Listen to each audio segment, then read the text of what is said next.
የአብርሽ አባት ጋሼ በጣም ተደስቷል ማለት ነው። ልጄ እንኳንም ወደኔ መጣ። እንግዲህ እንደሚታወቀው አብርሽና ሩትዬ ወደ ቡታጀራ ሄዷል። በጣም ደስ የሚል ነገር ነው። እንግዲህ ጋሼም በጣም ተደስቷል። እንኳን ወደ ቤቴ መጣ፣ እንኳን ወደ ቡታጀራ መጣ፣ እንኳንም ሩትዬን ይዘ ወደ ቤቴ መጣ ሲሉ ተናግሯል ማለት ነው። ጋሼ የአብርሽ አባት እንደሚታወቀው ሩታን በጣም ነው የሚወዷት። ከልጇ በላይ ነው ራሱ የሚወዷት ማለት ነው። እውነት ለመናገር ከሆነ ሩታ ማለት የምትወደድ ሰው ናት። እንግዲህ ቪዲዮ ሲጀምሩ ላይክ፣ ቻናሉ ሰብስክራይብ ማድረግ እንዳረሱ፣ ኮሜንት ላይ እንደተለመደው ሩተኛ እንቆኛ ጀግና ያላችሁ መጻፋችሁን እንዳትረሱ።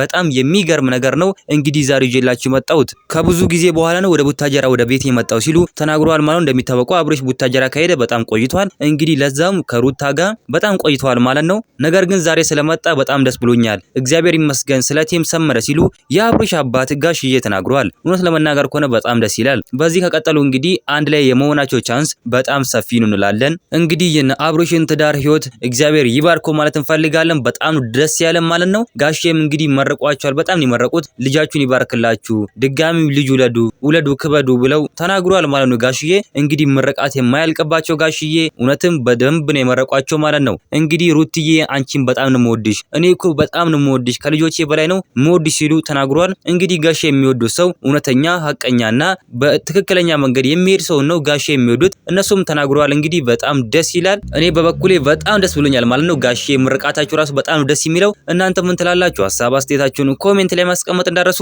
ቪዲዮን ላይክ፣ ቻናሉ ሰብስክራይብ ማድረግ እንዳረሱ። በሌላ ቪዲዮ እስከምንገናኝ በያላችሁበት የዓለም ዳርቻ ሰላማችሁ ብዝት ይበልልኝ። ደህና ሁኑልኝ።